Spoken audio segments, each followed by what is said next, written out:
ഇന്ന് നമ്മളുടെ life changing ഹാബിറ്റിന്റെ 5th day ആണ്. നിങ്ങൾക്ക് എന്തൊക്കെയാണ് മാറ്റങ്ങൾ വന്നേ? സ്ലൈറ്റ്ലി എന്തെങ്കിലും മാറ്റം വന്നോ? ഒരു പീസ്ഫുൾനെസ് ഇപ്പൊ തന്നെ വരുമെന്ന് ഞാൻ പറയുന്നില്ല, പക്ഷെ ജസ്റ്റ് ഒന്ന് തിങ്ക് ചെയ്തൊക്കെ എന്തെങ്കിലും ഡിഫറെന്റ് ആയിട്ട് ഫീൽ ചെയ്യുന്നുണ്ടോ? അതൊക്കെ ഒന്ന് പറയോ ഉണ്ടെന്നുണ്ടെങ്കിൽ. അപ്പൊ എങ്ങനെ നമുക്ക് സ്റ്റാർട്ട് ചെയ്താലോ?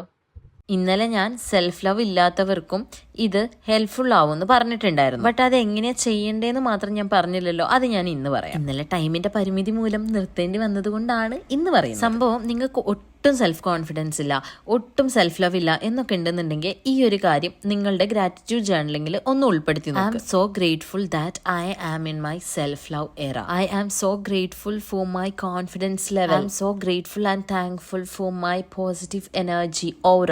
ഇങ്ങനെയൊക്കെ പറയുമ്പോൾ നിങ്ങളുടെ സെൽഫിൽ ഇത് ഓൾറെഡി ഉള്ളതുപോലെ നിങ്ങൾക്ക് തന്നെ ഫീൽ ആയി തുടങ്ങും. ഗ്രാജുവലി ആണ്, പെട്ടെന്നാവുമെന്ന് ഞാൻ പറയുന്നില്ല. ഗ്രാജുവലി അത് എങ്ങനെയാണെന്നുണ്ടെങ്കിലും അത് നിങ്ങളുടെ മൈൻഡിൽ കയറി തുടങ്ങും. ഈ സെൽഫ് ലവ് ഉള്ളവരെ ശ്രദ്ധിച്ചിട്ടുണ്ടോ? അവർക്ക് ഭയങ്കര കോൺഫിഡൻസ് ആയിരിക്കും. അവരാരിലും ഡിപ്പെൻഡഡ് ആവില്ല. അതുപോലെ തന്നെ അവർക്ക് അവരുടെ കാര്യങ്ങൾ ചെയ്യാൻ ആരും വേണ്ട ആവശ്യവും ഇല്ല. അവർക്ക് എന്ത് കാര്യം പറയാനും ചെയ്യാനും ഭയങ്കര കോൺഫിഡൻസ് ആയിരിക്കും. സെൽഫ് ലവ് ഇല്ലാത്തവർക്ക് കോൺഫിഡൻസ് എന്ന് പറഞ്ഞൊരു സാധനം അടുത്തുകൂടെ പോലും പോയിട്ടുണ്ടാവില്ല. അവർക്ക് കൂടുതൽ ഉണ്ടായിരിക്കുക ഫിയർ ആയിരിക്കും. ഈ ഫിയർ കാരണം എന്തൊക്കെ നഷ്ടങ്ങൾ വരും എന്നറിയോ? അപ്പൊ എന്തായാലും പറഞ്ഞ പോലെയൊക്കെ ഒന്ന് പ്രാക്ടീസ് ചെയ്തോക്ക്. അതുവരെ ഗുഡ് നൈറ്റ്, ബൈ.